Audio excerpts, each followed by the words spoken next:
Connect with the Rebbetzin soul on Chof Shevat here today. Manaira hamakim hazeh. If we close our eyes just for a moment, we can truly sense the presence of the Shekhinah as we sit and experience the Kodesh HaKadoshim, these three elements coming together. In the sublime and elevated atmosphere that we commence tonight's proceedings, in such a space, it's most conducive for our neshama to hear and receive words of chizuk and hisayrus. Tonight, we will Amir Tashem hear from very chashuva and noted speakers, as we listened already from beautiful music by Devora Slavatitsky, and we will hear soon more from master musicians. Let us tune into these special moments with our Pnimius Hanashama. Surely in the course of the evening, something will touch you or speak to you. Imbibe it, absorb it, take it home. Surely the Rebbe's and Suchus will stand by you and help you as you take these lessons to heart and walk out a changed person. As Rabbi Hackner said, please turn off your cell phones so we can give the hadras kavod that our presenters deserve. Please rise for the Rebbe's kapitel.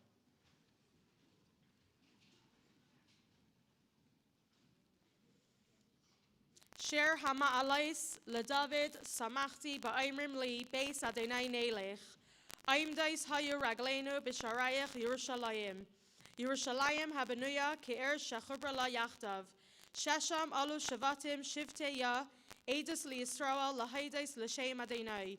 Kishama yashvu chisais lemishpat kisais leveis David. Shalu shalayim Yerushalayim yishlayu ayhavayich. Yehi shalayim b'chelech shalva ba'armanaisayich. Lema'an achai v'reyai adabra na shalayim bach. Lema'an beis Adonai Eloheinu avak shatayv lach. And the Rebbetzins kapitel. Shir hama'alais elecha nasasi esenai hayoshvi bashamayim. Hine che'ene avadim el yad adenehem ke'ene shifcha el yad geverta. Ke'eneinenu el Adonai Eloheinu ad shiachanenu. Chanenu Adonai chanenu ki rav savanu vuz. Rabba savala nafshenu hala'ak hasha'ananim habuz legei yonim. And we'll just say kapitel Chof for the safety and security of all our brothers and sisters in Eretz Yisrael, and Yeshuais and Refuais and Brachais for everyone in this room and all b'sach Klal Yisrael. Lamnatzeach mizmar leDavid, Yancha Adonai b'yayim tzara, Yesagavcha Shem Elehei Yaakov. Yishlach Ezracha Mikaidesh u'mitzion Yisadeka. Yizkar kol min chaysecha v'ailascha yedashna sela. Yiten lacha chelvavecha v'chal atzasacha yemale. Naranana bishuasecha uv'shem Eloheinu nidgal. Yemale Adonai kol mishalesecha. Ato yadaiti ki haishia Adonai mashichai ya'aneu mishmei kodshai begavurais yesha yaminai. Eile vareche ve'eile vasusim va'anachnu b'shem Adonai Eloheinu nasker. Hei makaru v'nafalu va'anachnu kamnu v'nisaydad. Adonai haishia hamelach ya'anenu v'yom karenu. Yechi Adonenu Marenu v'Rabbeinu Melech HaMashiach La'olam Va'ed. Please turn your attention to the screens.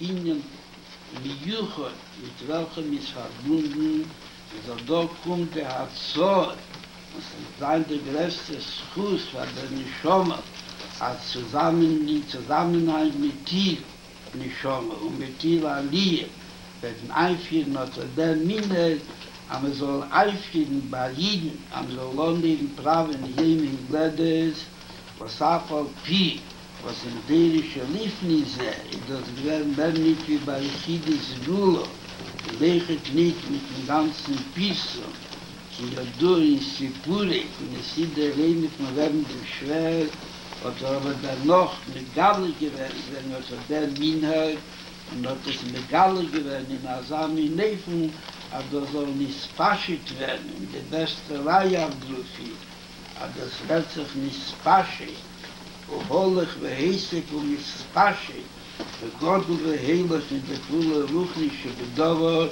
wenn du bekam kommen, was ich bin, es hier der Reine hat gesagt, der Linie von jenen Ledes ist, der Zeichen von Achai geht in der Liebe, macht Achai mit Zedek, als durchgegangen mal Jahr und sagt sich auch ein neues Jahr, macht Achai mit Zedek von dem Over, Idee zu Maschlim sein, und die Schaß schön geworden, wie schlimm ist, Idee zu Mäßig sein, sei Begashmis und sei Beruchnis, sei Bechus und sei Betamus. In die Schona, aber es hebt sich ist der Lohn, und das ist richtig der Azor Amula. Aber mit Kanula Habo, und wir werden auf Dover Achin Nochen, und gib uns eine der Blauwoche nicht Base, weil noch Mäßig sein Base. Halashain hi kumus halev, vahashir kumus hanefesh. The Alter Rebbe tells us, if words are the pen of the heart, then song is the pen of the soul. Nagina plays a very important role in our Avodas Hashem. We are told in the Beis HaMikdash that the Karbanos were accompanied by singing and music of the Leviim. It is a form of Avodas Hashem and helps us to open our hearts and feelings to the beauty of Chassidus and to the love of Hashem. In fact, tefillah, davening, is very connected to Shira. Both are gematria 515, and in fact we are told that when one hears a nigun, the heavens are open, and it is an eis gula, an auspicious time to daven for one's needs. We are also told that when one sings and plays a particular nigun that the Rebbe composed or sang, the Rebbe's presence comes into the room. This evening, we have been privileged, and we are privileged now to hear from a very talented young woman, all the way from Moscow, Sarla Kleinberg. Sarla will perform several nigunim on her violin, and in this way, she truly honors Hashem with her special musical talent. Enjoy.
Thank you, Sarla, for your beautiful music.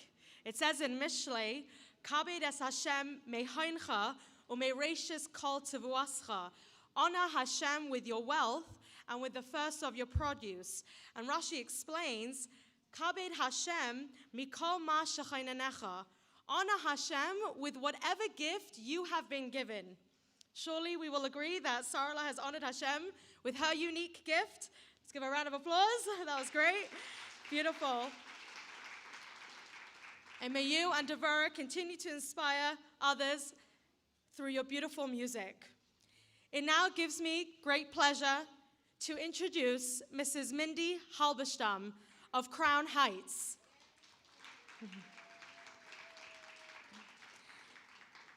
Mrs. Halberstam has the special zechus of having a unique and special connection with the Rebbetzin, and tonight she will share her recollections with us. Thank you, Mrs. Halberstam.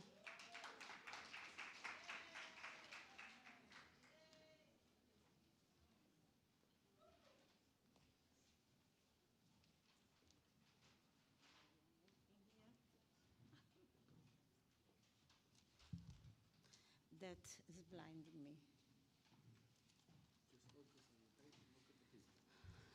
Yeah, but it's blinding me. Okay. Hello. I never wanted to speak because I knew how the Rebbetzin was a private person. And I don't know what happened this year. This is speech number 3.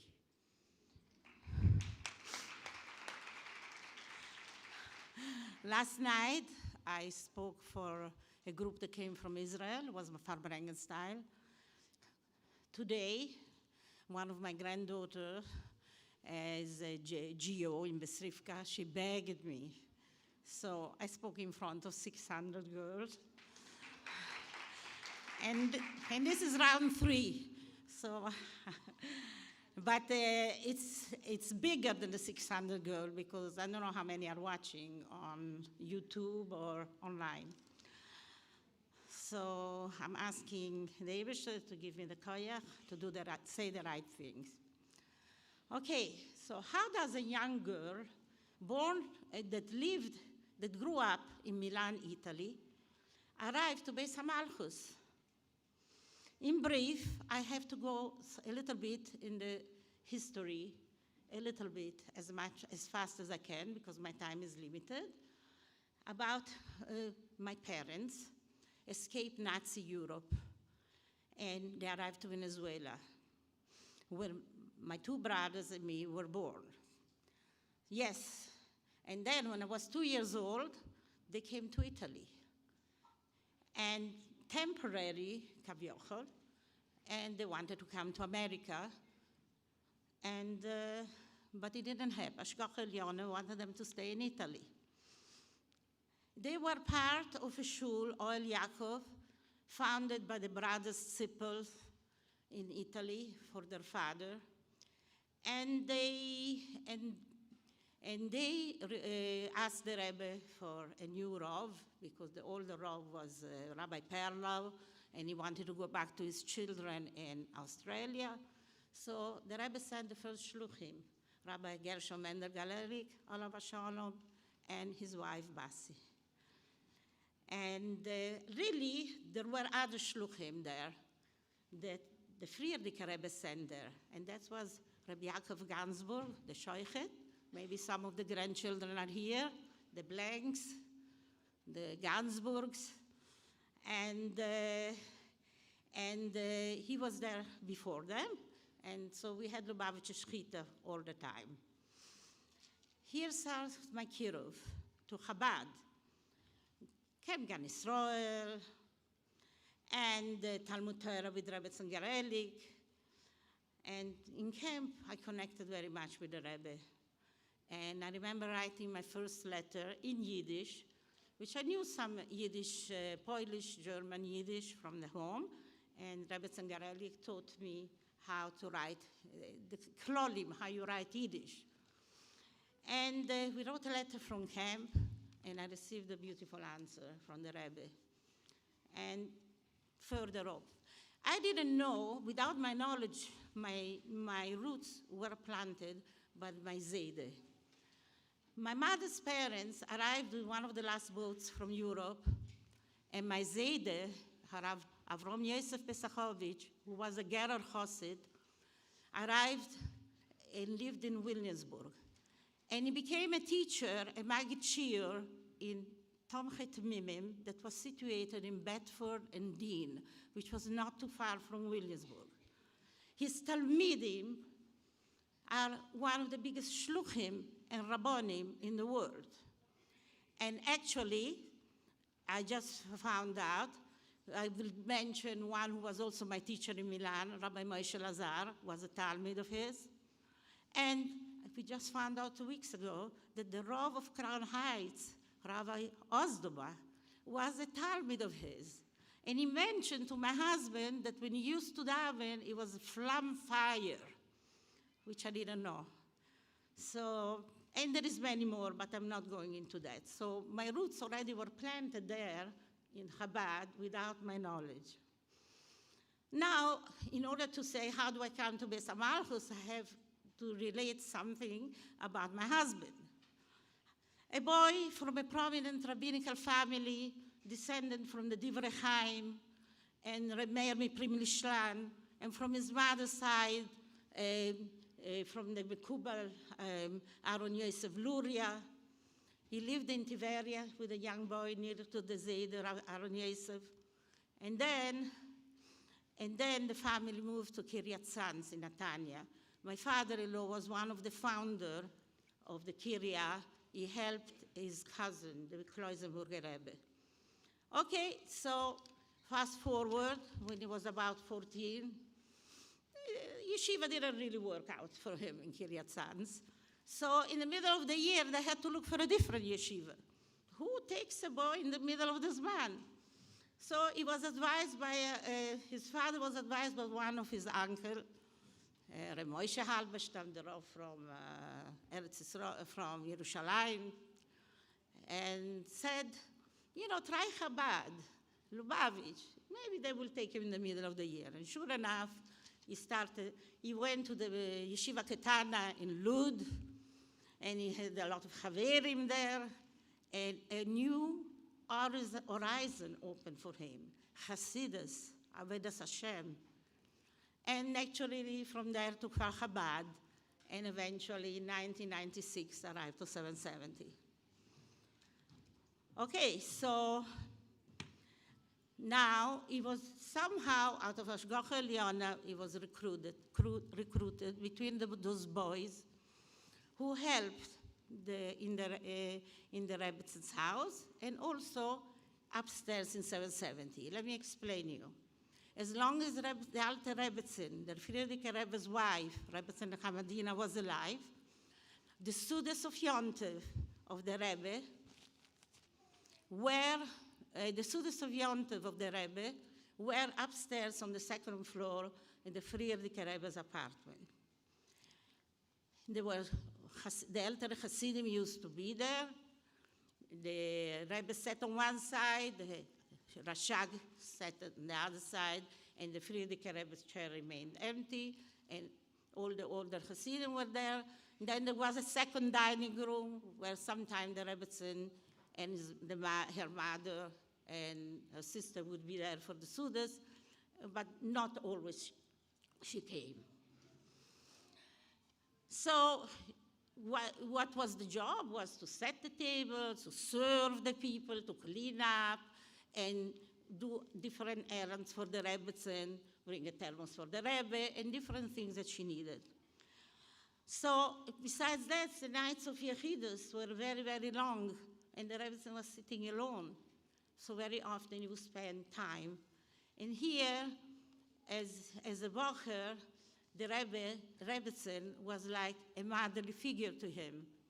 She saw his talents and his capabilities. He was a shy boy. Nobody could believe that today. And she encouraged him that he's capable and boosted his self-esteem so much so. And I don't think she's disappointed today for where he arrived. Okay, fast forward. I became a Kala to him. I'm not going to go into all the things. I learned in a seminary in Gateshead, England, and Shkoch Elyon sent me to Eretz Israel. Anyway, I'm going fast forward because I was limited time, and became a Kala. So I arrived to Crown Heights in the summer to prepare an apartment and all the things that needed, Kala needs before the Hasane. And my husband took me a visit to the Rebbetzin. That was my first encounter. Naturally, I didn't know what a schus I had. I thought it was a natural thing that you visit the Rebbetzin. I didn't know that most of Crown Heights didn't even know her because she was so private. If you ask me what she told me then, what she said, I don't remember a thing. But she was very gracious, and she liked European girls very, very much. All right. Fine, so got married, Baruch Hashem, we came for Tishrei, the first Tishrei to Crown Heights. My husband comes home one day, and he brings 2 boxes, and he says, I say, what is this? He says, the Rebbetzin sent presents, okay, for the wedding. So there were 2 boxes. One was a present from her mother, the Alter Rebbetzin, because when he arrived, he served a lot the Alter Rebbetzin too. And one was her present. So, but naturally, the Alter Rebbetzin passed away in that year on Asara B'Teves. She wasn't capable in going shopping. So we know that the lighters that I received, and which I light up till today, are the Rebbetzin boat, and a beautiful silver tray for fruits that we eventually used for the Pinyon Aben of our son, and many of the grandchildren were laid in this beautiful tray. Okay, so after my oldest son was born, we called him Yosef Yitzchok. Then my second daughter was born, we called her Nechamadina. The Rebbetzin was very delighted with them. She never called their name. And then we realized him, Yosef Yitzchok, she called Yossi, she called him Kukulka. Anybody who knows Russian? It means a doll. And him and her, she was always a joyful girl, always laughing, so she called her Lacherke. Today she is Dini Gurari, director of Pardes Chana, and Baruch Hashem. And she's a bleiben lachen a ganz Leben. So this showed the sensitivity towards her parents. We realized that she wouldn't call their names because of Kibud Avohem, because she didn't want to say her parents' name.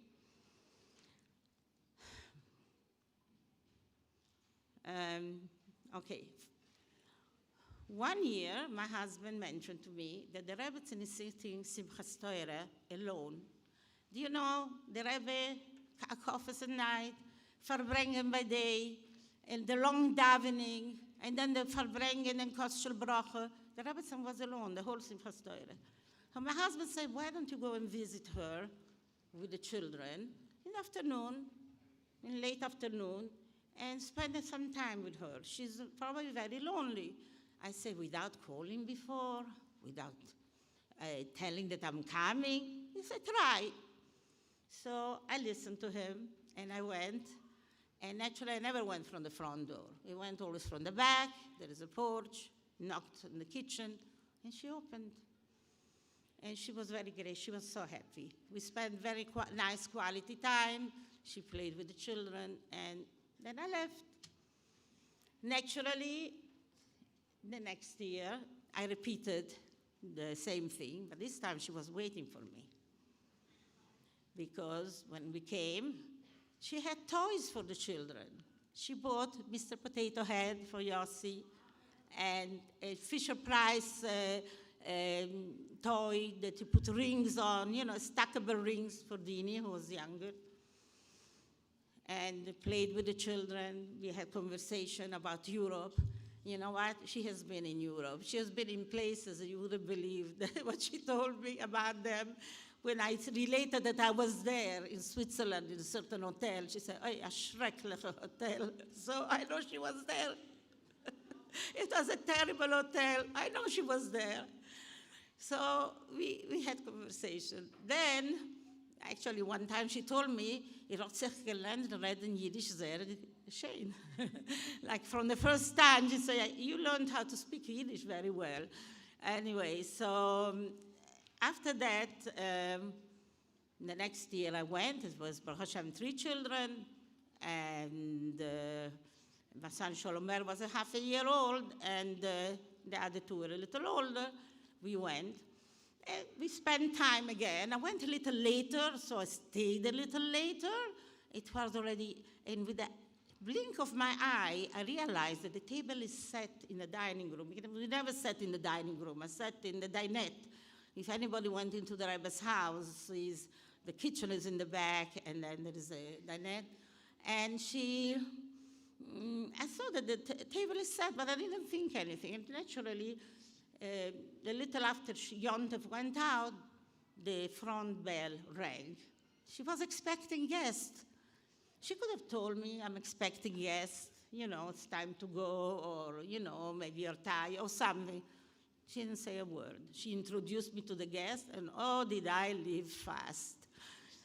Oh, did I live fast. I put the coats and just ran away for my life. I was so embarrassed. And Purim. So later on in Purim, the children, my husband used to take the children, they were all dressed up, and send them inside. I think Yossi, Dini, Shalom Ber, maybe Rivki, Hani. And they went in, and in that year particularly, I think my daughter Dini was dressed up with, I don't know, a big nose, those glasses, masquerade. And she played, when they came, she played, "Who is that? Who is that?" Like she played with them. "Who is that? Who is that?" And then Dini started laughing. She said, "Oh, das ist der Lacherke." So she knew who it is. But now I'm going to tell you a very special thing. Talking about Purim. My husband, as a bocher, used to stand by the door and receive the shalachmanes and put them on the table. Okay, so the Rebbetzin from time to time would pass by and collect the cards of the shalachmanes. And she would look, collect who sent. Maybe she would share with the Rebbe. People used to send sudas and special cake, that's family, with the themes. Everything went on the table. Towards the late afternoon, a bocher came to the door and gave my husband a paper bag, a brown paper bag, that this is what he wants to give to the Rebbe and Rebbetzin for Shalachmanes. Okay, so he looked inside. He said, "What's it? Orange and a cookie."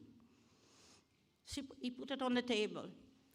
The Rebbetzin later on passed again, and she sees this brown bag, and she tells my husband, "Wer hat das gebracht? Who brought this?" He said, "A yeshiva bocher." She was so moved. She says to my husband, "Das ist der schönste Shalachmanes. Das will ich beweisen, mein Mann.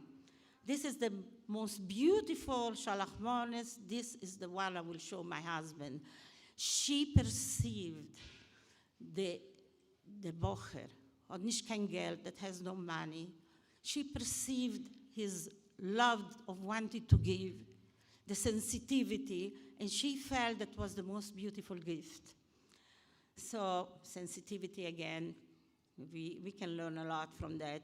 My children named it the Shenste Shalachmanes. Before my Yossi's bar mitzvah, I went, my husband stayed home with the two youngest one. My Devorah was maybe 3 months old, and Rivki was Rivki Shifrin today was a little girl, so I left them.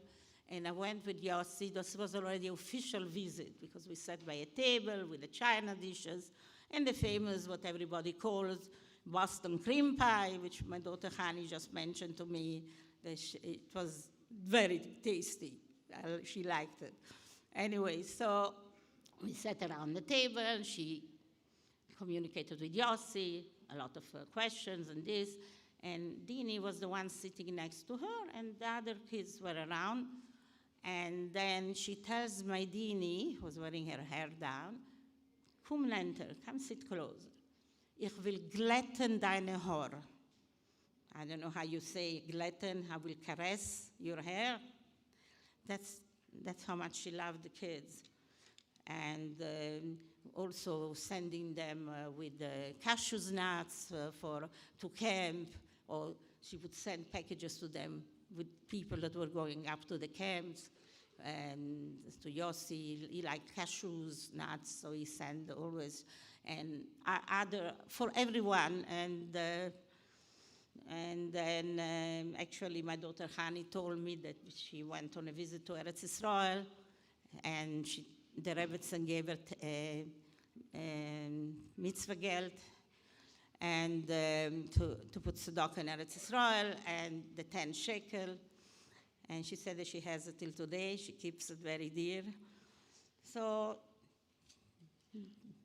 I want to go fast forward to another encounter. There was much more. If I would tell you what went through the Hey Teva story, but I will not mix it in now. I don't know if anybody knows that my husband is the one who found out who is taking the Sfarim, and it's a whole history on its own. The interaction that we had was it was a very difficult time for the Rebbetzin. But I'm not, I know that he was interviewed in Kfar Chabad, so whoever reads Hebrew, go and read it over there. So, on the last Simchas Torah, so later on, the Rebbetzin, she was older and it was difficult for her to be alone. So Shabbos and Yom Tov, they made an apartment for her and the Rebbe in the library next to 770, in the back of the library. So so she would be staying there. So on Simchas Torah, my husband went to visit the Rebbetzin together with my daughter Dini and my daughter Hani. Hani was 10 years old, Dini just started high school. Right away, this I know from the girls because I wasn't there. So they said, she asked my daughter Dini about high school, who were the teachers, and what is she learning, what are the subjects, very, very involved in all her activities. And then she told her, "Please come closer, I want to see your dress." She was already like mature and bought her a nice dress. So she said, I don't know the order, but this is the 3 things that she said. "You are in style, and it's edel, and it's sneerstig." Okay, so please, you can be in style, but you can be edel and sneersdig too. And my daughter Hani told me that she then realized how lucky she was she was only 10 years old. She said the schus that she had, she only then realized that I'm so lucky. Now, this is something that I didn't even know, but my son Yossi told me. He was learning in Torah Semes, and for Tishrei he came to 770, and one Shabbos, or one of the Yamim Tovim, he doesn't remember exactly, he knocked on the library, and he went in to see the Rebbetzin. What do you think would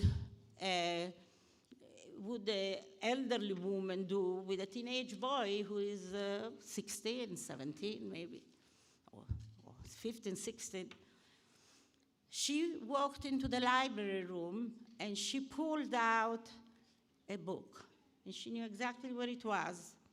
It was a book that was then printed from Eretz Israel called Ufaratzta, that had a mitzvah tank on the outside. And she sat with him, scrolling through all the pages, scrolling and looking and discussing of all the activities that were done with Tzoim and things in Eretz Israel. Okay, ladies, the Rebbetzin gave us the Rebbe. She sacrificed her life behind the scenes, but she was his best supporter, the one who encouraged him to continue the Avodas HaKodesh that the Frierdiker Rebbe started, that her father started. We know that. Everybody knows that she was behind that he should take the Nesias. But she didn't talk so much, but she was a good listener. She was sensitive with each other and caring. So that's what we have to learn for ourselves, to become listeners and to be caring with each other, bring a lot of love to Israel. Now, I am a little biased. Since she was very supportive of the Rebbe, we know that the 10 Mivtzoim were the big thing from the Rebbe. And just a few weeks ago, I had a social worker that came to the house and asked me all kinds of questions. And then at the end, she said, I asked her if she was Jewish. She said, no, I'm not. I'm Armenian or whatever. So it's because she had such a Russian accent, so I thought maybe she's Jewish, you know. So I told her, okay, so let me give you this as a good card, the Sheva Mitzvahs B'nai Noach. And I explained to her that to the Jewish women, I encourage them to light the candles, to do all the things that the Jewish law, and then I go out to supermarkets and different, with time on the go. So she told me, oh, I forgot to ask you a question about if you have hobbies. Is this your hobby? I said, yes, it's my hobby. So ladies, let's make it your hobby too. You have there in the back a table full of Mivtzoim material. Take the candles, take the cards, give them out. You have stands in top fashion, you have stands in the library, you have stands in Chocolate by Nechama Zirking. You can take from Mrs. Hannah Morozo, from Mrs. Miri, and we need drivers. We need drivers and people who write. Join, especially now. We have to make lichtig the Welt from the Finsternis for our soldiers in Eretz Israel. So let's learn from the Rebbetzin. She will be very proud of it.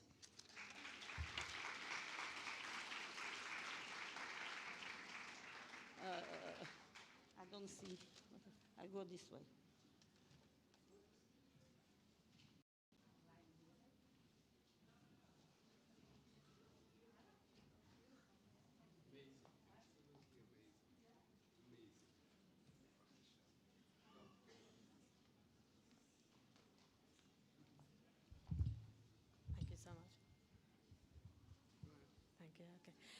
Wow, thank you, Mrs. Halberstam. That was unbelievable. Wow. Most of the things I've never heard, all of the things actually. And thank you for taking the time and Kayach to share with us the most awesome interactions with the Rebbetzin that could teach us so much on a day-to-day basis, and especially about Mivtzoim, 100%. Get involved. As the Yidden stood at the front of Har Sinai, awaiting to receive Hashem's precious gift to us, the Heilige Torah, Hashem's instruction to Moshe Rabbeinu was very clear. Kai Soimar lebeis Yaakov, v'sagid lebnei Yisrael. So shall you say to the house of Yaakov, and declare to the children of Yisrael. Our Chachamim teach us that Beis Yaakov refers to the women, and Bnei Yisrael to the men. Thus, the Torah was actually first given to the women. Hashem knew that the women would remain loyal to Hashem and the Torah throughout all the centuries, and that their emunah and bitachon would be a fortress of strength to Klal Yisrael throughout the ages. Indeed, we are told, B'zchus nashim tzidkaniyos nigalu aveseinu miMitzrayim. It's in the merit of the women that Klal Yisrael will be redeemed. So too in our days, in the merit of the women, Hashem will bring this geula. Mrs. Shifra Shafstein, shlucha from Atlanta, Georgia, will inspire and empower us in this unique shlichus of our generation. Thank you, Mrs. Shafstein.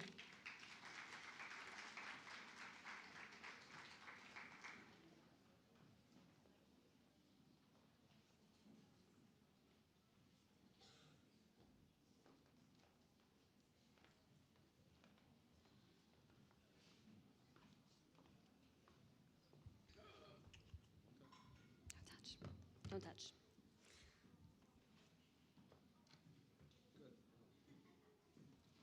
So, when some of my kids were little toddlers, one morning they decided to help themselves and let me sleep in a little more to breakfast. And I woke up to discover that my son, who was probably 3 years old, had brought an entire box of Cheerios to his little sister, who was 2 years old, in her bed. It's a very kind thing to do because she was hungry. And she, to her delight, had received an entire box of Cheerios. I mean, that's gold to a toddler. So she very excitedly emptied the entire box of Cheerios. And I'm not sure how, but somehow she managed to get that box of Cheerios all over her entire crib, and to the extent of the entire bedroom. Literally every single corner was beautifully canvassed in these Cheerios. And I come in and I'm like, wow. Zelig, did you help Mosia have breakfast? Yeah. Is she so happy? Yeah. Okay, well now we're gonna clean it up.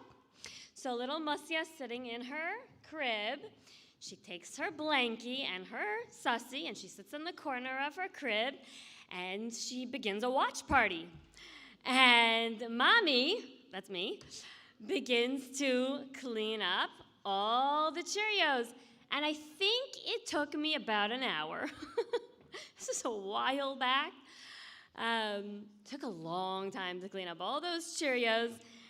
And finally I finished. I scooped up the last Cheerio and put it in the bag. And little Mosia stands up in her bed, takes out her sussy, and she says, "Yay, we did it!" And I'm like, you've got to be kidding me. We did it. And I think about that, and I'm like, wow, isn't that our story as women? Isn't that our story? We are here in this beautiful world, and the Eibishter's nitzutzos, like Cheerios, have been flung to every corner of this world, and we are here as the women to pick them up and make this beautiful world shine. And everyone else is just, sitting, maybe chilling, and just watching us and like, yay, you can pick up those Cheerios, you can do it. And it's we, the women, who just need to get the work done. So Chof Shevat, today is the day that we as women, we look inside.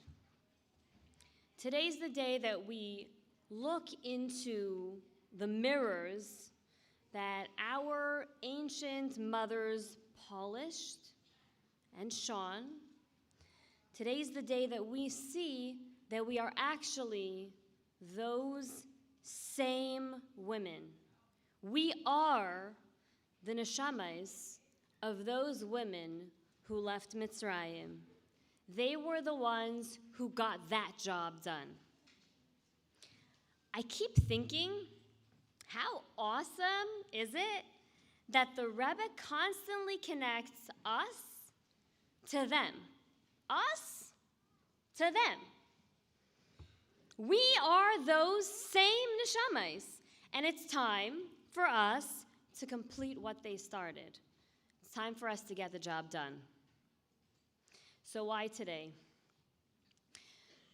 So I'm a new shlocha, standing in my kitchen. When you're a college campus shlocha, 99.9% of what you do is food. And I love it because Yidden are eating and coming together, and they're eating kosher, and they're learning. And Jay walks into the kitchen, and he wants to talk. We have this big Rebbe picture that's, hanging in the dining room. And he's like, I see so much you guys talking about the Rebbe and this story and that story about the Rebbe, but I know that there was a wife. Like, I know that there was a woman. I know he didn't know the word Rebbitzin.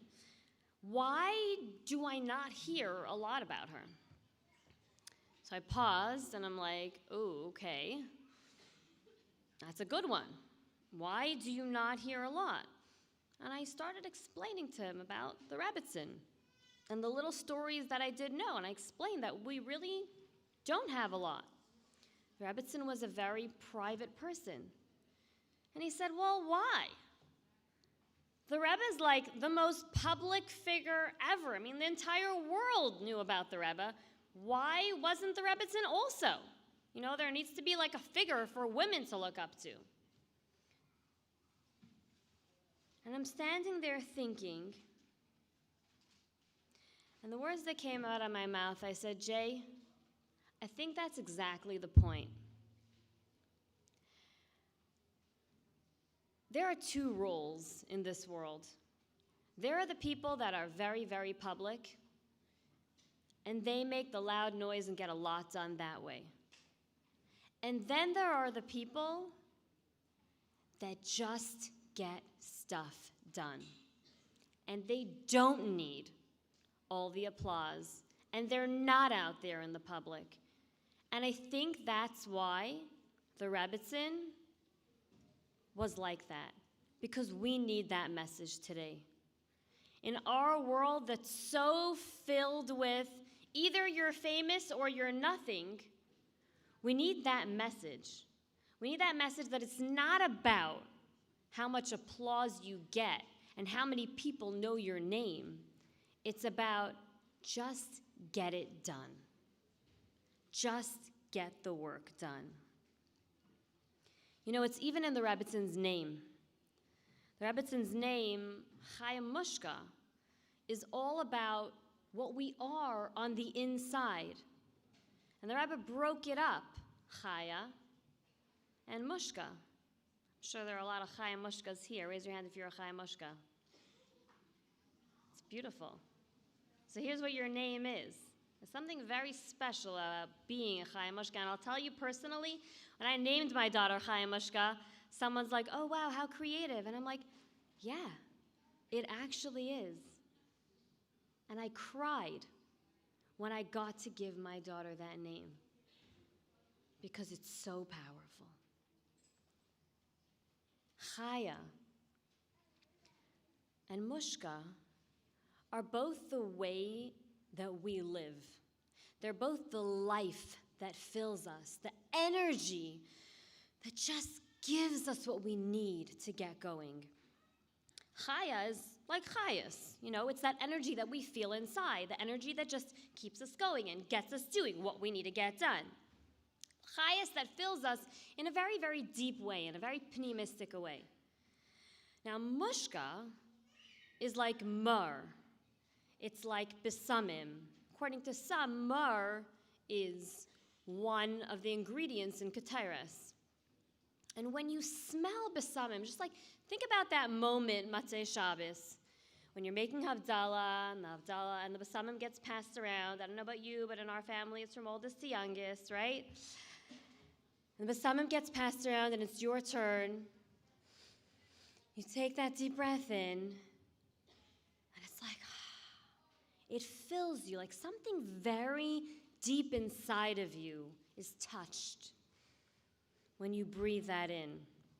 Whenever I smell the scent of lemon, I'm automatically transported back to my grandmother's kitchen in Vancouver, because that was the smell.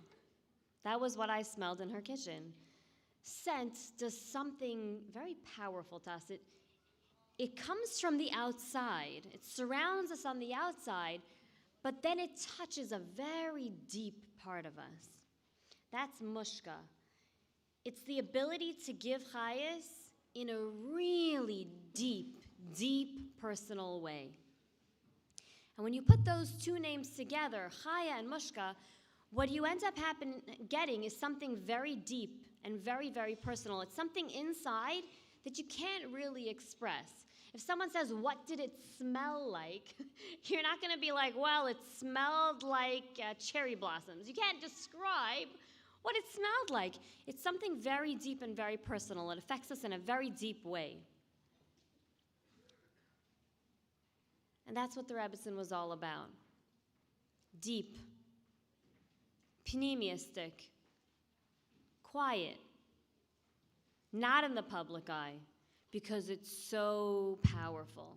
It's that kind of chayas, that deep, deep personal kind of chayas. And that idea, the Rebbe actually shares in a beautiful, powerful sicha on Chof Shevat from Tafshin Nun Beis. Now, you know those sichas from Tafshin Aleph and Nun Beis, so I'll tell you personally, when I first started learning those sichas as a teenager, I was very overwhelmed. I'm like, there's so many dates and numbers, I have no clue what is going on. And I did not appreciate what I was learning, because it just seemed like it was another number, and this number is special, and that number is special. So I come to my father. My father is a big inspiration to me, Rabbi Tzvi Freeman, and I'm like, Ta, what's going on with these sichas? Like, why is the Rebbe so into all these dates? And my father told me something that like forever changed the way I viewed those sichas. My father said, we see the world from here, and then we're trying to take what we see here and add ruchnius to it, and like try to see what it looks like from a ruchnius perspective. The Rebbe sees the world in an entirely different way.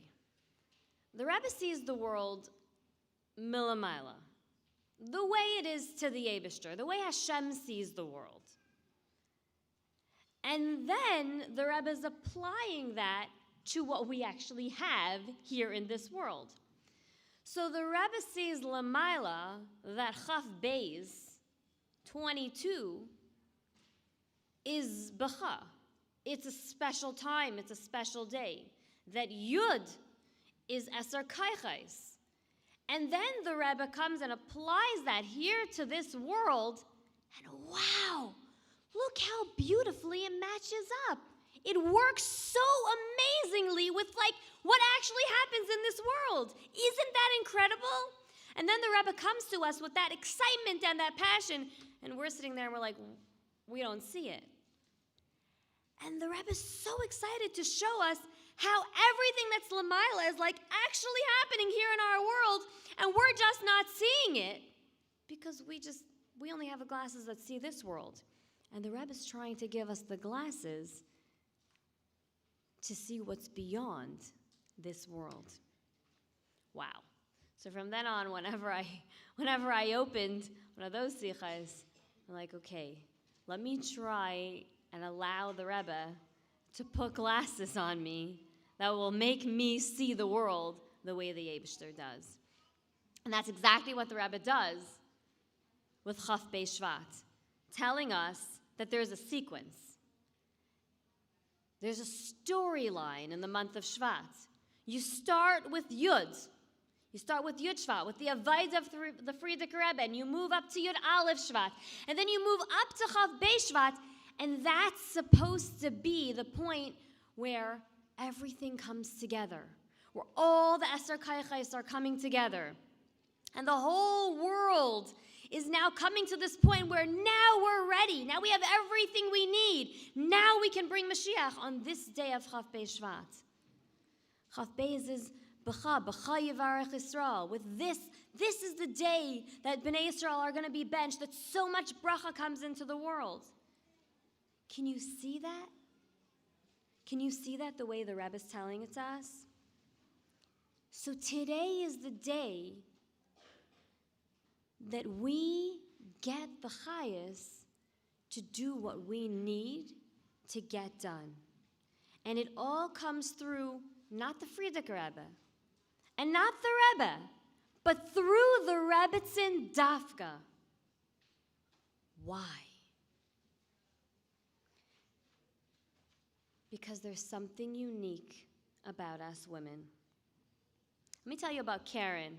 So Karen was a great girl from Venezuela. And before she graduated, we were sitting and learning, and she says to me, Shifra, I have a job lined up to work at Google, and I know that I am the only woman on my team. I was hired to work on this team to create this new device, this new product, and I'm the only woman that was hired on my team. What's the Jewish message to me as I go to work for Google? And I thought, and I said to her, Karen, whatever you do at Google, don't become another man. They have enough men. They hired you because you are a woman, because you have something unique to bring to the company that nobody else does. You're a woman. You can sit and actually listen to people. You can hear what everyone else says and bring that all together to nurture and to create something beautiful and loving and wholesome. That's what women do. They didn't hire you to be another man. They hired you to be the woman at Google. Mallory. Well, Mallory came along and she was very inspired by her Ganazi counselors. So any of you guys that go and work in Camp Gan Yisrael's, just know the incredible impact you can have, because she came to us at our Chabad on campus, and she came because she loved her Ganazi counselors as a kid. And slowly we started learning, and she started growing, and she wanted to do more. But at the same time, at our Chabad house, at our Shabbos table, she met a great Jewish guy who told us that he was an atheist. And as she grew and as she learned, and Baruch Hashem, she went to study in Mayanot in Eretz Yisrael, I thought, she'll move on. She won't stay with him. But I was wrong, and she came back, and they were very happy together. And she was basically from, and he was very not. And they asked us to be Masader Kiddushin. And I'm like, wow, what are we going to do? I sat with her to learn about mikvah, and my husband sat with him. And his questions were like, okay, so explain to me what Mallory is going to do. We're like, how is this going to work? And I saw the most incredible thing. I learned the most powerful lesson from Mallory. It was a beautiful chuppah. It was a beautiful wedding. The dancing was incredible. And we sat down in the middle of all the dancing to do a Sheva Brachas with whichever scraps of people we could gather to do a Sheva Brachas for them. And she wanted to do it properly. And he wanted to get back to the dance floor. It's his wedding. He wants to party. But she really wanted to do the entire benching. And I'm standing there sensing the tension, and I'm like, okay, what should I do? What should I do? What should I do? I don't know what to do. Like, he's trying to get back there, and she just wants to sit and bench, and I really want her to be able to. And suddenly, I watch the most magical thing.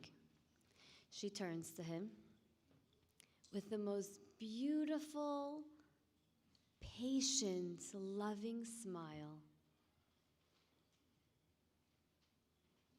And then she turns back to her bencher and continues to say every word. And he calmed down, and didn't say another word until she was done the entire benching, and we said all the Sheva brachas, and then he ran back to the dance floor. And I learned at that moment, wow, that is the power of a Jewish woman. And I'm like, okay, I think be'ezras Hashem, this will work. It's women. There's something unique about the Avodah of women. But you know, it always bothered me that for most of history, women were not chassidim. You know, with all the other rebbeim, women, we were the Akaras Abayis. We were at home with our children, and that was an incredible Avodah, but we were not chassidim. The Rebbe lifted us up and put us on a pedestal and asked us to become chassidim. The Rebbe started that. The Rebbe empowered all of us today to be a very different, unique kind of chassid. And the Rebbetzin was the first one to show us what it means to be a woman who is a chassid. Not a man, but a woman who is a chassid. There's something unique about what we women do to bring Mashiach. We're the ones who know how to build a dira. You know, what's the difference between a house and a home? A house, whatever, any man can build a house. You put some wood and some bricks and, build a house. A woman comes in and she's like, okay, this dresser needs to go there, this mirror needs to go there, we need this kind of flowers, and the man's like, who cares what kind of flowers, just trust me, okay? This kind of flowers, and the table needs to be set exactly like this. Every Shabbos we set the table for like 100, 120 college students, and every week when guys come to set the table, I explain to them that the napkins, you need to pick them up like this and put them in the cup. And every guy looks at me like, are you normal? People are just going to take the napkins out, like they're just going to, like, why are we thising to 100 napkins? And I'm like, just trust me. We got this. But we do it because that's a dira. It's beautiful. It needs to be gorgeous. It's not just, let's throw some Dixie plates out and have a yummy Shabbos dinner. It's, let's make it beautiful. The world has been a house for a long time, but a house can be very cold. The world needs to become a home. And women are the ones who know how to take a house and make it into a home, how to make something become beautiful. That's why now is our time. That's why we're those same neshamas. Just like b'schus nashim, we got out of Mitzrayim, we're those same neshamas. Because we need to get us out now. And the only way to make a dira is by women with our beautiful home goods, sense of style. It's okay if you go to Home Goods for one thing and walk out with 100. Trust me, it's the best kind of therapy for me. I always tell my husband, I don't go to a therapist, I go to Home Goods, Chassidus and Home Goods, that's my therapy. And if we spend a lot of money there, it's great, it's good, it's beautiful. We're making our home very beautiful, and it's the most incredible. Try it, Home Goods, best place to go. I don't know what you have here, but that's where we go. So a mother of a student walks into our Chabad house, and she's an extreme feminist and an environmentalist, and I'm like shuddering because I'm like putting out 100 paper plates, and I don't know what she's thinking, and there's plastic, and I'm like, please don't look. And she comes to me after the meal, and she says, I was reading a story in the Torah, Bible, and I read that there was a Jewish woman who was a leader. There was Devorah, and she was a leader of the Jewish people. Do you think we can ever have that again? Do you think there can ever be another leader for Jewish people that's a woman? And I turned to her and I said, You mean like me? And 5,000 other women like me? Because there literally are women all over the world who are Jewish women leaders, because the Rebbe did that to us. The Rebbe took us as women and made us into leaders in the exact same way. But we don't lead.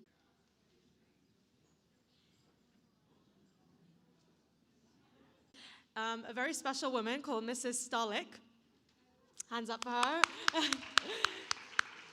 has created a WhatsApp group which has now close to almost 1,000 women worldwide. And everyone tonight, if you have WhatsApp, you're going to hopefully join it. It's called All Out. We're going all out. We're going to decorate our world, and we're going to use everything that we have to get ready for Geula. It's daily messages of Inyana Geula Mashiach that are personalized, easy to read, and very nicely decorated. You could put it on your status. You could share it with your family. And it just puts you in the brain space. It's written really nicely. And the fun part is that there are weekly raffles where you can win a Rebbe coin or a Rebbe dollar. And it was actually started as a hachana for Shevat. So at the end of the hachana, they raffled off a few tickets to Eretz Yisrael. Now they've continued. Mrs. Stolik has continued it. And actually tonight, we're going to do this right now. They are raffling off a beautiful diamond necklace, which has a cloth of the Rebbetzin that the Rebbetzin used in the necklace. It's gorgeous. I saw it before. Someone has the bag over here. And we're going to announce the winner now. So let's have a little drum roll from everyone. The winner is Esther Saul. I don't know if she's here or wherever you are, if you're watching, or Mazel Tov. Esther Saul, you are the grand winner. We have the bag here. Here, you can leave it here. I don't know if she's here. Oh, wow, she's here tonight. That is amazing. Look at this. Mazel Tov. That is beautiful. We're going to show it to you. It's absolutely gorgeous. And what a special thing to be wearing all the time. I'll show you. I don't know if you can see it here. Oh, no. Do you want to put the video back on? Okay, there you go. Everyone will have a look. That is such a special gift. Look at this. Gorgeous.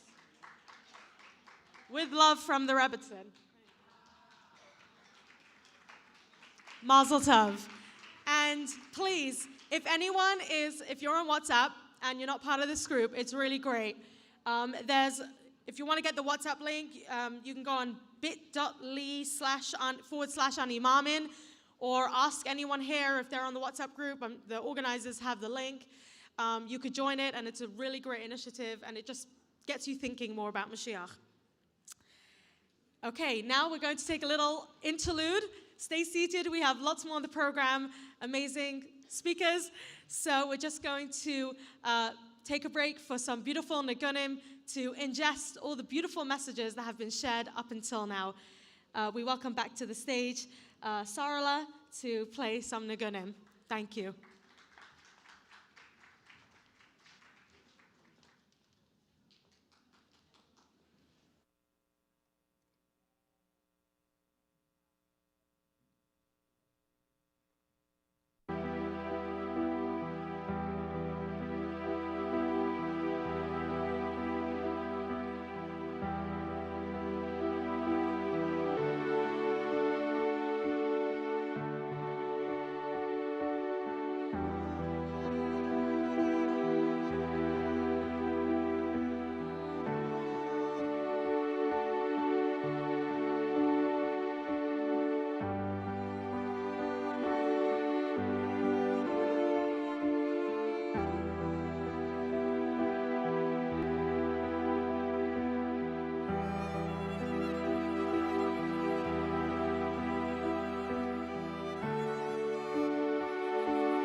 Thank you, Sarah. That was extremely beautiful.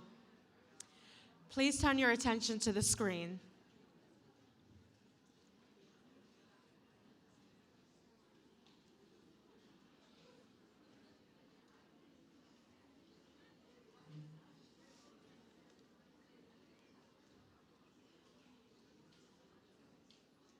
Cite the matter of tznius, as the pasuk states, Hashem, your God, walks in your camp. When Hashem sees that the Jewish people are careful to avoid the lack of tznius, He walks among them to save you and subdue your enemies. Am Yisrael is at war, and each of us has the power to help save our people. Yes, you are likened to an iron dome. You are invited to join Tzahal, Tznius HaHagana LeYisrael, Tznius for protecting Israel. Und wie bald das Wort verlangt sich mehr von Basmelech, in der von Verstandig, als sie hatte Kirchis bemiuchert, auf Eisfin, also sein Quote Basmelech Pnimo. Can you hear the message? The Rebbe says that we have the strength. Even the very learning about tznius brings down Hashem's brachos and adds to His safeguarding and protection. Do you have a minute? Come join. Join us for a short daily lesson at the link below or by WhatsApp. Get the booklet. Enter the raffle for $1 of the Rebbe.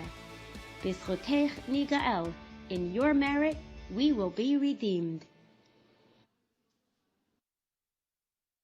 Hakol kol Yaakov,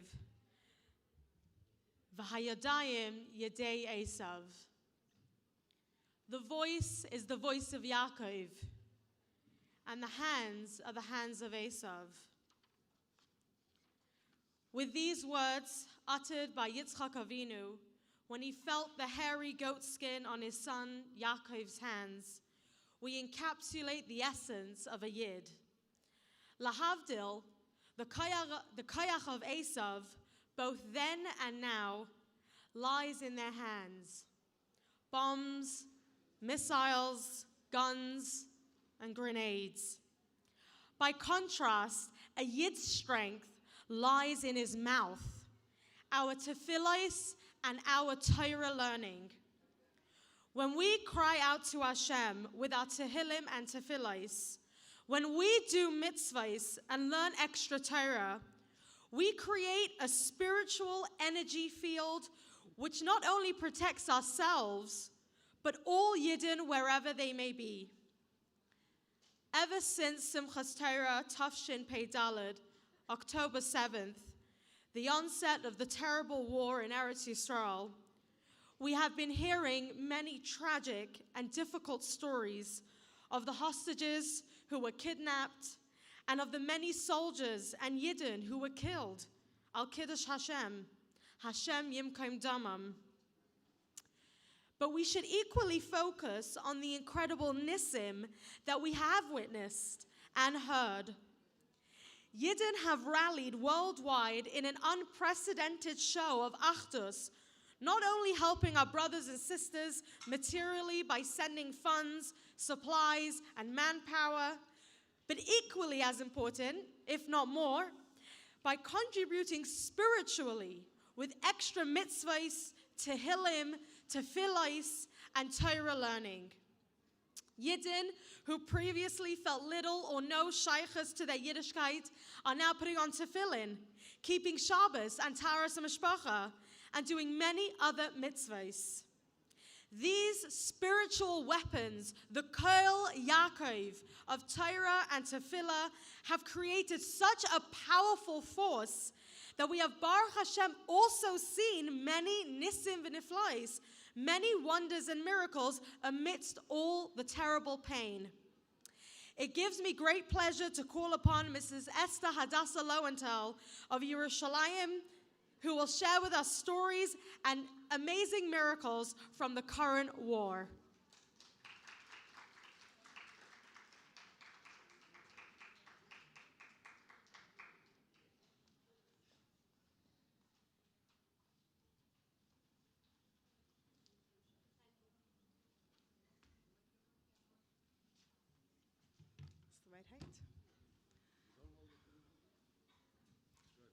Okay. Good evening, everybody. It is my great pleasure to be here, to be part of this Chof Beis Shevat event. And it was interesting that the video of the Rebbe that we saw in the beginning was about a birthday, because on Shabbos it will be my birthday, Be'ezus Hashem. Thank you. And I would like to say that 50 years ago, mamash just over 50 years ago, for the very first time I stood in the Rebbe's room and had Yechidus. And in that Yechidus, the Rebbe looked at me and he asked me how old I was, and it was exactly like this year. I had had my English birthday and not my Hebrew birthday. And the Rebbe said, "How old are you?" And I really wanted to be 7 years old. And so I said, 7, no, 6. And the Rebbe laughed. That was my very first meeting with the Rebbe, that we laughed. The Rebbe then went on to speak with my mother about the importance of having practitioners, therapists who understand the needs of our community. And at that time, my mother, Baruch Hashem, anin her, she's a psychologist. She's right now in the Kinnis. And she works with people, but I was this little girl, 6 years old. I took the Rebbe's words to heart. The microphone's off. And I understood that this is also for me. I was also hearing this for a reason. And today, I do what I do. I'm an acupuncturist, an energy healer, and a life coach. I do this because of that first Yechidus with the Rebbe. And tonight, when I was thinking about what I was going to say today, I realized that the words of the Rebbe at this moment in time mean something completely different. Having practitioners who understand the needs of our community means something else today. All the years, I understood that it meant having a therapist who understood what from people need, the gift of having many children, the power of being on shlichus, having a different set of values, not necessarily to go buy a second house or a fancy car, but rather to do shlichus, to live your life with an open heart, to have many guests for Shabbos, to be connected to people, to share the light of Hashem. And I realize that what this sentence, this Yechidus of the Rebbe, means for me today is the fact that right now we need to share with the world what practitioners who understand the needs of our people today. And what are we needing today? Today we are in a time of Gilu Elokus, Mamash. Just like Mindy Halberstam shared her story so beautifully and said how she would never speak about the Rebbetzin, and suddenly now, this year she is speaking, this is her third time speaking, the same thing is, we are in the same place now of this Gilu Elokus, and now a Pirsumei Nisa, sharing of miracles. As an acupuncturist, I'm part of a group of acupuncturists and physiotherapists. I'm actually the part of about 18 groups that we go as part of the united effort to help our soldiers in Eretz Yisrael fight in the best way possible. Mamash. Yeah, applause to them. And these soldiers are absolutely amazing. Since October the 7th, they have dropped their lives to go together, to band together, to fight together, to unite together, to take Eretz Yisrael, to bring it to be a safe place once again, an even safer place. And their united effort is so powerful and so beautiful. You take a room full of people when we're working with the soldiers, and one person is a lawyer, one person is the CEO of a company, one person is a very wealthy guy, another guy is a guy who cleans streets, and here in the army, everybody is exactly the same. Everybody is united with their effort. And you know, it reminds me of us Hasidim, because we, in the eyes of the Rebbe, we too We are all shluchim of the Rebbe. We all have this power, this exactly the same power to bring light to the world in our personal way. And everybody is equal in this regard. So I would just like to share some Pesomei Nissa, some beautiful stories. I started working in the very first week of the war, a few days after Simchas Torah. It was a very chaotic time. There were missiles all the time. They were still releasing hostages from inside the kibbutzim.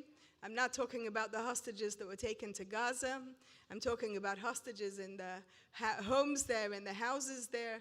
There were a lot of things that did not reach the ears of the media.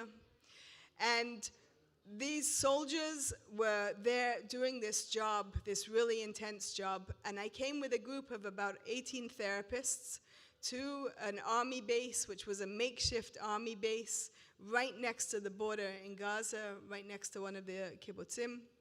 And there we were working with these soldiers, beautiful, beautiful people who had been, most of the soldiers there were in their first 3 years of service, and they had spent the week clearing out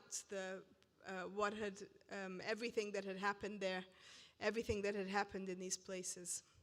And so the first thing that I would say to somebody is, hello, what is your name? Where are you from? And then I would say, how are you? And there I am, standing there with these people who have seen the most awful things and who have come out from Gaza, who have come out from the tunnels. And I realized that how are you is a terrible question. And so what I began saying instead was, so have you seen any miracles lately? Ken, asayim reitem nisim bizman acharon. And time after time I watched as their faces lit up. Time after time I watched as their whole expression changed, their whole demeanor changed. And not once in the past 3 months, I've gone an average of 3 times a week, 4 times a week. I have seen maybe sometimes I'm working on 4 or 5 soldiers at a time. I put in needles, then I go on to the next one. They have ceramic vests, which are very heavy. They're carrying 40 or 50 kilos on them. When they go into the tunnels, they have nowhere safe to put their bags down. They have to carry everything on their backs the entire time. It means they're carrying ammunition, they're carrying food, they're carrying sleeping bags, they're carrying toilet paper, anything at all that they need. Actually, toilet paper is actually a very significant thing. And one of the first things we were told is when you go to a base, take toilet paper. So there we are, there they are, with all of this heavy things, and so they have backaches. And so they are tired. They're working every night in Gaza, all night. As the sun goes down, they get to work. And some of them, the older people, the people in Miluim, they come out at the end of the night. They come out at 5, 6, 7 in the morning as it starts to get light. And they come back into Israel, like near the border there, and they go to sleep for a few hours. And then they begin all over again. But some of them are staying inside the entire time. And many times I have treated people who were there for 4.5 weeks, for 51 days, for even more than that, for months at a time, inside Gaza, inside the tunnels the whole time. As a Chinese medicine practitioner, I'm always telling people, go outside, get fresh air, get sunlight. So for me, just the thought of people having to be in a tunnel for 51 days at a time is awful. But to be in a tunnel where they're being shot at, to be in a tunnel where there are terrorists, to be in a tunnel where they have no idea what they're going to meet around the next corner, this is really a test, a new level. But time after time, when I ask this question, so have you seen miracles, I have never once gotten the answer no. And that is what's happening these days. To please reframe that this is a time of Gilui Elokus. This is a time of nisim, of miracles, of beautiful, beautiful revealed miracles. One soldier told me the story when I asked him this question. He said, yes, he said, I have seen the most amazing miracles. Let me tell you what happened just the other day. We came into a house in Gaza that was empty. There were no more terrorists inside it. And it was sort of a temporarily sort of safe space that we could relax and breathe for a few moments. We couldn't put down our bags. We couldn't take off our vests because we never knew we might be called to action at any moment. But we were able to put our guns down and sit down and relax. But as one soldier put his gun down, there was a loud explosion. The gun had gone off. The safety catch was not on. The soldier was horrified. Where had the bullet gone? What did it hit? And taking a flashlight, because at that time there was no more electricity in Gaza. Everything was pitch black, save for the light of the moon. He walked over with a flashlight to the direction that the bullet had gone, and what did he find? He saw that there was a trapdoor that had opened up in the floor. You've heard of tunnels? There are openings all over from the tunnels. And out from that trapdoor had come an armed terrorist. He was holding an Uzi machine gun. Within about 8 seconds, an Uzi machine gun could have killed all 36 of the soldiers that were there in that space at that moment. But the bullet from the gun that had fired accidentally in the dark from a safety catch that hadn't held had shot that terrorist and killed him. And all of those 36 people were saved. Yeah, mamash. All 36 of those people were saved. Incredible, incredible miracle. And then the first night of Hanukkah, I was invited to a beautiful bar mitzvah in the Botanic Garden. And I was so happy to go to that bar mitzvah in the Botanic Garden, the first night of Hanukkah. I went to light the menorah with my daughter, with her family, and at 3 or 4 o'clock in the afternoon. And then I went home to get dressed for the bar mitzvah. And as I'm getting dressed with my boots and my pink woolen dress, a text comes in. We know it's the first night of Hanukkah, but there are soldiers who are coming out after 7 weeks of being inside. Is anybody available to come and help treat them? Near Yerucham, which is in the south, which is almost 3 hours from where I live in Yerushalayim. And I'm thinking, first night Hanukkah, bar mitzvah, I'm getting dressed, I walk out to the car, I get in the car, I drive to the Botanic Garden, I walk in, and indeed the bar mitzvah was exactly as beautiful as I pictured it. Beautiful lights in the trees, beautiful food on the table, amazing nigunim.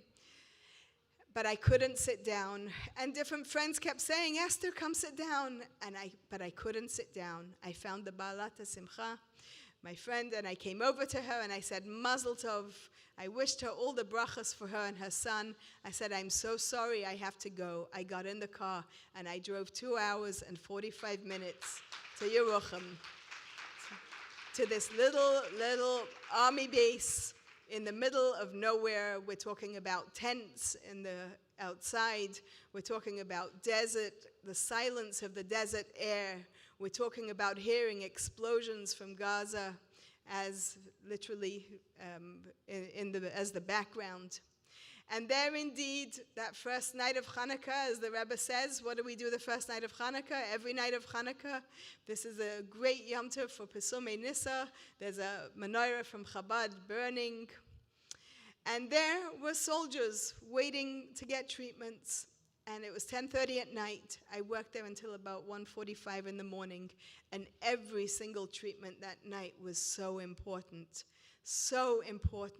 to give people the strength, the stamina, the clarity to keep on doing their enormous job.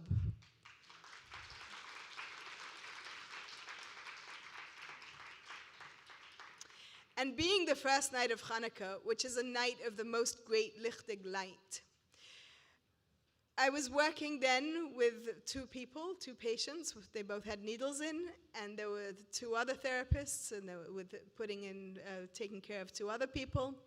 And suddenly one of them said, you said that you came from Crown Heights. And I said, yes. And they said, yes, and I met the Rebbe. These were older men, they were Miluim guys.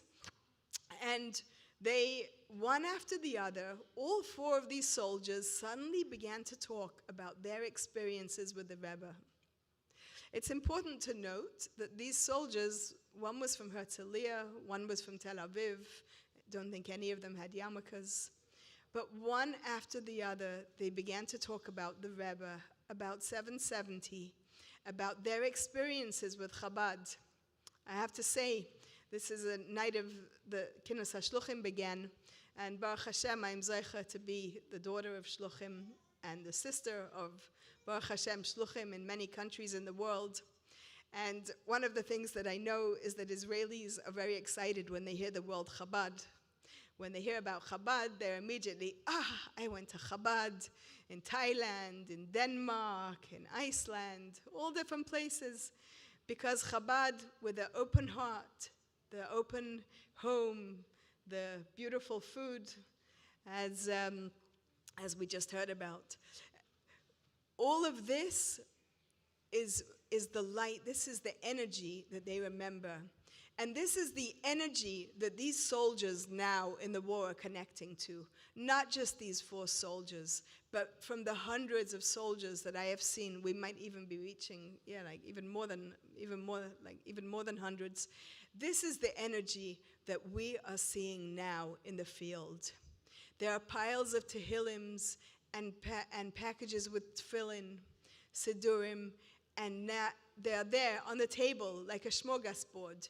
Help yourself, used to be there's cupcakes and Coke, and instead now there's little tehillims and the chitas cards, pictures of the Rebbe, tefillas haderech, tzitzis. There was a huge demand for tzitzis. In my community in Ramot, in the first month of the war, there was every single day, people got together in the middle of the day, men got today to sew tzitzis. There were so many tzitzis needed that there was simply not enough tzitzis in Israel. And Israel is the place that you go to buy tzitzis usually. And so the men were getting together and they were sewing tzitzis. They were sewing and tying the strings. They were sitting, tying the strings for like 2 hours every day. Every day there was this activity, tying tzitzis. This is amazing, Gilu Elokus, the fact that people are wanting to do that. Mamash, the fact that people are wanting to do that. And one of the stories that I heard was a story of one of the kibbutzim, where there was a Rav Shatz, which means the person who's in charge of security there. She was a woman. She is a woman. And when she heard that there were all these armed terrorists outside, she went and she gathered every single person there who was armed, every single person with a gun. And what she did was she positioned them all around the periphery of the kibbutz. And as the terrorists started to come closer, they just wiped out each terrorist. 25 terrorists they killed, and not one terrorist entered. This is the power of one woman. This is the power of one woman who takes upon herself to be a leader. And we, the Rebbe's Hasidim, we are all leaders. And then hold on just 1 second. I just want to check. There's a particular story. And then there was the time that I went to the artillery unit. The artillery unit inside, literally next to the kibbutz Be'eri, which many of you may have heard stories from kibbutz Be'eri. So right next to kibbutz Be'eri, in the middle of nowhere, there's this artillery unit, which basically consists of a few tanks from which they fire missiles into Gaza. The people there, the soldiers there, they sit. Some of them sit on computers, on screens. They're watching from drones. They're watching from satellites. They're watching from cameras that are on individual soldiers. They're watching everything that happens there. And when they see that soldiers are getting into trouble, they shoot missiles that set off smoke, thick smoke. And that helps the soldiers to get away if they're in a time of trouble. And then there are other missiles that are regular missiles. And two soldiers were very proud to show us around where they are. They're literally in the middle of a very muddy field. It's important to note that those weeks it had been pouring with rain nonstop.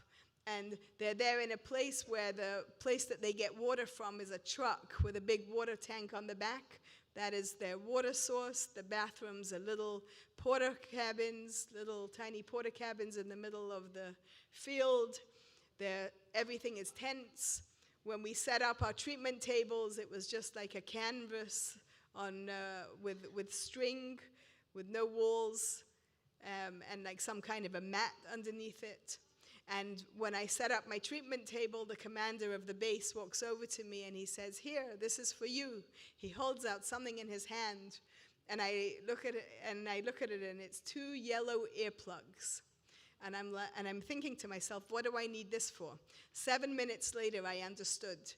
They were in the middle of an operation in Gaza at that very moment, and every few minutes they had to fire missiles into there. So these two soldiers show us around the tank, and they're very proud of their work. They're so happy to be doing this. They're really dedicated.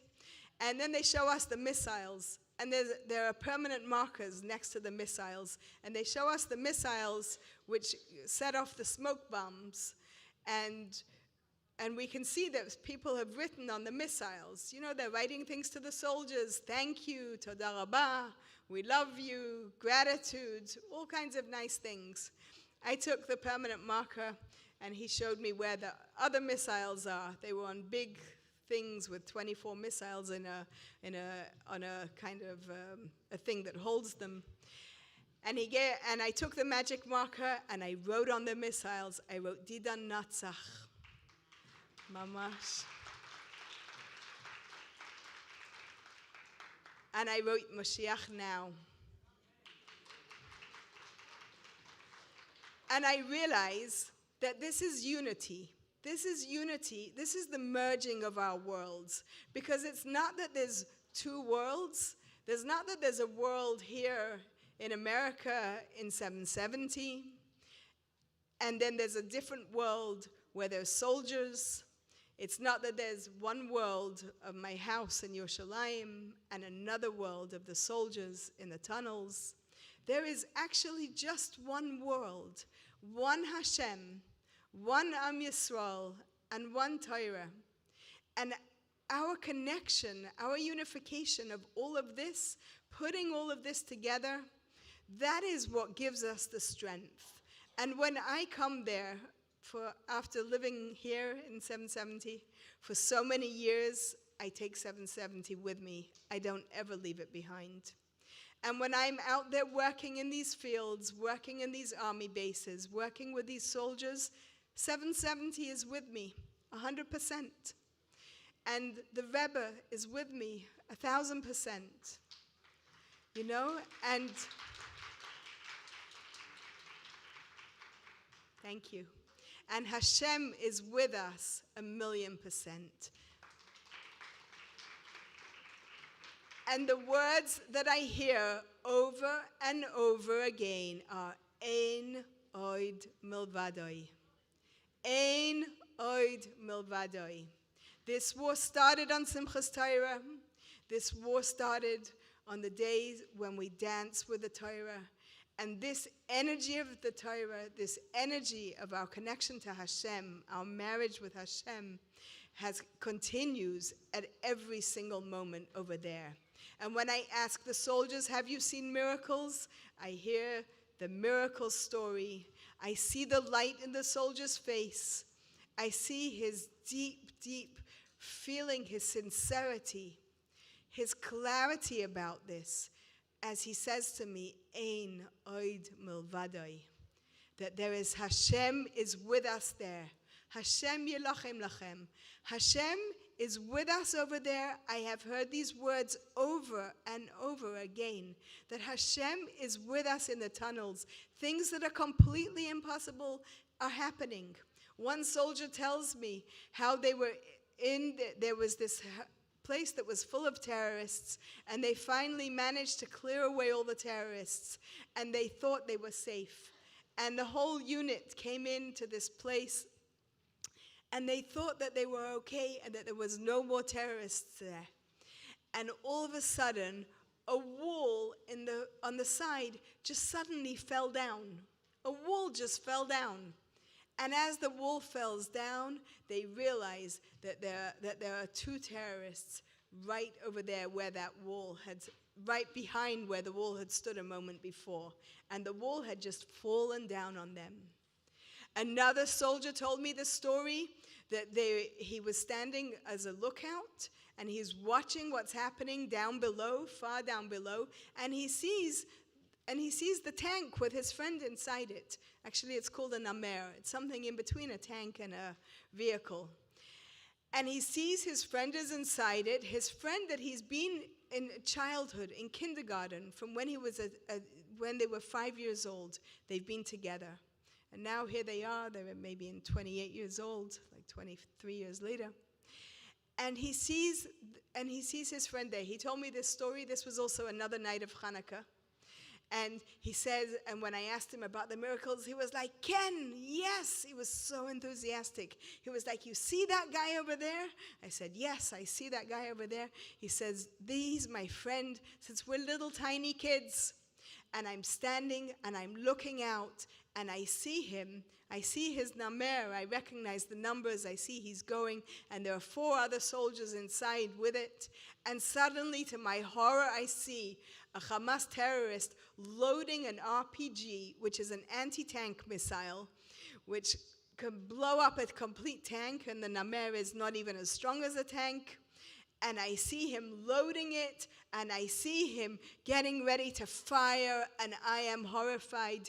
I am picturing the horrible job of having to go and tell his wife, tell the mothers of these soldiers that their husbands, that their children have been killed in this horrible, horrible event.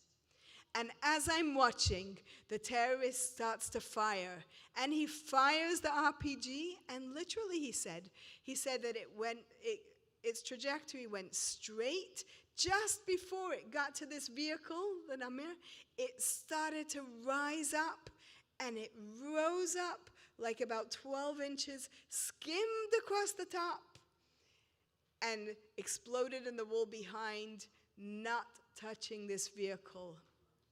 Not touching this vehicle. Scientifically, that was physically impossible. It was scientifically, it was completely impossible. And then just a little bit ago, I asked the soldier, so did you see any miracles? And he said to me, he says, miracles? Wow, there are too many for me to tell you. He says, let me just tell you the last miracle. And I could see he was like so happy. He was really feeling the miracle energy. You know, when you think about it, this is an amazing thing. All these people, all these lawyers, all these CEOs, all these people from every walk of life, all of a sudden, there they are together, and they're in the field and they're seeing miracles. He says, me and 3 other soldiers, we're walking in the street in Gaza, and we turn a corner, and suddenly we are facing a terrorist who has his RPG, once again, anti-tank missile, versus a human. This is not a good combination. He's pointing right at us, and he starts to fire. And no matter how many times he fires, nothing hits us. Not one thing hits us. Not one thing hits us. Now, if we here in Crown Heights, we here in the Shechona of the Rebbe, we here who have been hearing The Rebbe's words. I have been hearing the Rebbe's words now for just over 50 years. That's an amazing thing. I didn't even realize I was that old. Over 50 years I have been personally hearing the words of the Rebbe. I actually was zeicha to have Yechidus 9 times. It's what happens when you grow up in London and spend every year spending your whole time peeling potatoes and babysitting in order to save up money to come for Tishrei. And we have been hearing the Rebbe's words over and over again. And the Rebbe tells us that yes, lamala min hateva, that there are miracles. We live with miracle energy every day. We know story after story. We have the zchus to feel the emotion, the energy of a story of somebody who had a baby when it was deemed impossible, of somebody who got well when they were told they were going to die, of somebody who was told they needed a surgery and then they didn't need a surgery. We have heard so many stories that if I start telling you stories like that, you already know the energy. You already know that yes, we live with miracles. And now we have 800,000 soldiers who are in Israel fighting this war and feeling miracles on a daily basis. I just want to say that artillery base where I was working, the one with the soldiers, with the missiles, where I wrote Didan Natzach, unfortunately last week when there was 24 soldiers who were killed, 12 of them were from that unit. I knew 12 of them. 12 of them I had met them personally, spent time with them personally. They're a small unit of 39 soldiers right there in the fields in this place in the middle of Be'eri. And what we understand and what we know since Gimel Tammuz, we know that there is a group of people who are assembling, bringing Mashiach up there. And my personal feeling is that the line between this world and the next world is melting away more and more. As we know, when the Rebbe says a mimer, sometimes has to hold on to something just to stay rooted down here in this world.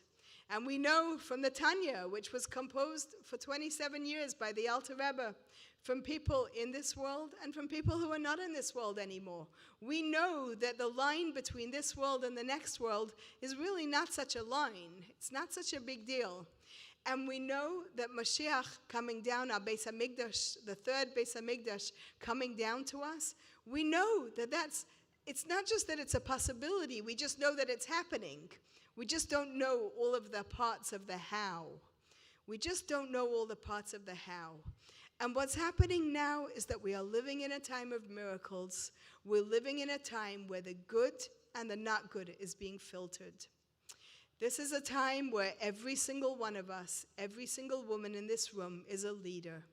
Every single woman in this room has the power to create change, to bring down light, to be a light worker, and to be in that miracle energy and to share that miracle energy. So I bless us all that with the power of the Rebbetzin who guides us all the way through on how we can be with the Rebbe, how we can have a relationship with the Rebbe, to really follow what the Rebbe says, to really be lishma. You know, one of the things that is very wonderful in this world is chocolate mousse, right? If anybody's ever eaten chocolate mousse, of all things. And if you eat chocolate mousse, you think to yourself, how on earth does this happen? Because this doesn't feel like chocolate when you eat it. But then you get a recipe. And you take the recipe and you take some eggs and you mix the egg whites and you take some sugar. In my case, it would be coconut sugar. You know, you mix it up, you melt some chocolate, and then you can make this beautiful dessert, chocolate mousse. You know, part of our open house is having lots of guests, having yummy foods to feed them. When you have the recipe, it becomes simple. The Rebbe gives us the recipe on how to be light workers. The Rebbetzin gives us the recipe on how to be light workers, how to live in this light, and how to be completely given over to Chassidus. I've always felt that the greatest lesson that I personally learned from the Rebbetzin is just how to be bottled, how to completely have no ego, to just be open-hearted and connected to Chassidus. Some of the most beautiful stories of the Rebbetzin are the ones where the Rebbetzin just, you could see that there's, if it was asking the Rebbe for something at 3 in the morning because somebody needed a bracha, or helping another Jew, there was absolutely no ego. It was just all about open heart. And so, Be'ezras Hashem, may we all dance in the Beis HaMikdash, Od Hayom, today, with the Rebbe, Melech HaMashiach, in a way of joy and peace and light. And what's clearly happening is that it is getting to be a simpler and simpler process, because Baruch Hashem, it is happening. We are now in the time of Mashiach. Thank you.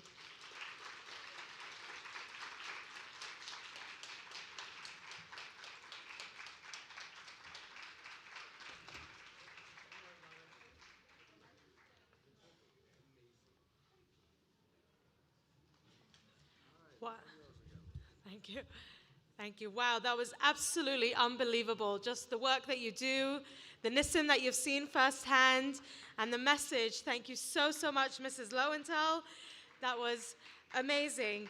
We say every Shabbos in davening, in Nishmas Kol Chai, Adheinu azarunu rachamecha v'lo yazavunu chasadecha v'al titshenu Hashem Elokeinu lanetzach. Echoing Mrs. Lowenthal, Hashem, your mercy has helped us until now, and your kindness hasn't abandoned us. Please, Hashem, don't ever leave us, and continue to shower your mercies and the many, many miracles that we should see them begaloi upon us always.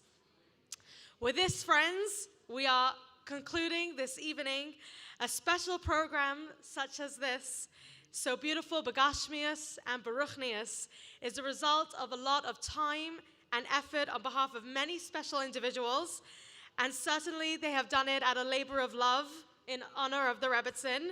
I just want to take this opportunity to thank Mrs. Spritzer, Mrs. Light, and all the organizers of Nshei B'nai Chabad, of all the branches. They work year-round with so much Ibegebenkeit. It's amazing. May the Rebbetzin repay you with all the brachas. I just want to make a few announcements in your booklet. First of all, the link for the all-out group is in the booklet over here in the middle. There's also a beautiful initiative by Nshei Chabad. A few people got together and organized this. It's called Power Hour, which is unbelievable. The Rebbe greatly encouraged women to, we've got to review the halachas that are pertinent to women. So this is a real opportunity. I joined it, and it's incredible. It goes through, it's called Power Hour, and it's like Rebbetzin Chana's Power Hour, so it's Chesed and Hay, the 3 mitzvahs of women. So, and they have like excellent top rabbanim and people who are specialists in these mitzvahs, Hilchos Shabbos, Hilchos Kashrus, and Taharas HaMishpacha, and it's absolutely amazing. Every Tuesday for 1 hour, I encourage you to join. And please, before you leave, take some Miftzayim material. Every bit of Miftzayim that we do helps fight the war in Eretz Yisrael and brings Mashiach. And friends, one more thing. Somebody has taken in your bags, there is an envelope. Somebody is writing a Sefer Torah for Rebbetzin Chana, and they have given everybody the zechus and opportunity to get a letter in that very special Sefer Torah. So take it home, get one for yourself, get one for your friends, family, and I encourage you, that's in your bags. And okay, we are wrapping up the evening. I hope every one of you is taking something home with you. This has been an unbelievable, such a special event, with so much inspiration. And we're sitting in such beautiful achdus. May we go from here to the ultimate journey of the Geula HaMitzvah Shlema and see the Rebbe and Rebbetzin be'enei basar, b'karev mamash, l'mata me'asar tvachim, now with Mashiach Tzidkeinu. Good evening. Thank you. And please stay on for some music from Tavara, beautiful music. And those who are ready for some dancing, let's go for it. Out of Galus.